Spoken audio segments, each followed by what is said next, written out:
Now, this is interesting. A motion in Parliament to acknowledge that it's okay to be white has been defeated.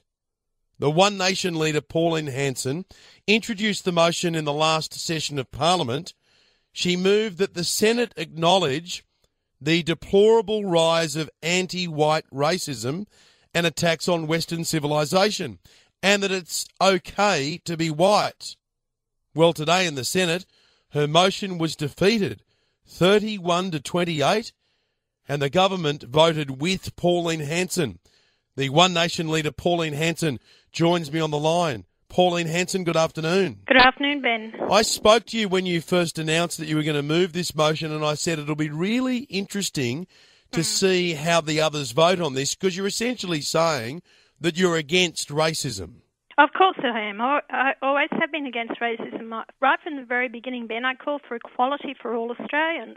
Regardless of your cultural background, the colour of your skin, we should all, work, get on together, live in this beautiful country and try and achieve what we can and have a good life. But so why did others vote against it? you know what? Dean Natali was calling across the chamber, oh yes, it's okay for you, white privilege. Here we are, white privilege, here we are in this place and the wage that we're in. Well, hang on a minute. We've all had to apply to become candidates, which is open to any Australian, regardless of your colour or your cultural background, whoever you are. And here you have, Lucy Gachui.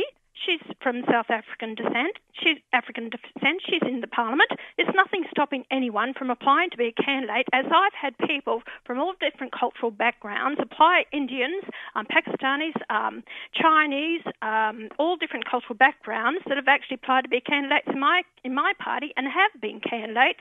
So that was a load of rubbish and BS that he put across the chamber to me. And here I have the Labor, the Greens, Hinch, the Xenophon team. They're all saying it's not okay to be white.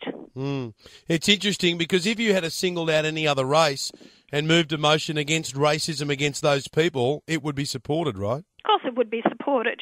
You know, it's all the time, it's against Western civilisation. Don't we hear it at our universities all the time? You know, they have these professors. There was one they wanted to bring out from Texas. He comes out and he wants to actually put down civilisation and the white race.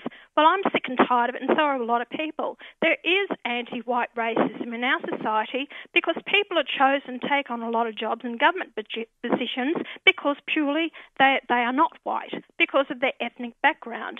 And I think, you know, it should be the best person for the job, regardless of your cultural background. But we see this happening, and we're getting our history books changed in our educational system because we don't want to upset some people or offend them, because we want to take it out, and it's not a nice thing. Pauline, I'm asking all politicians and political observers the same question this afternoon. Who's going to win the Wentworth by-election? I think the Libs will just scrape through. I appreciate your time. Thanks, Ben. The Bye. One Nation leader, Pauline Hanson,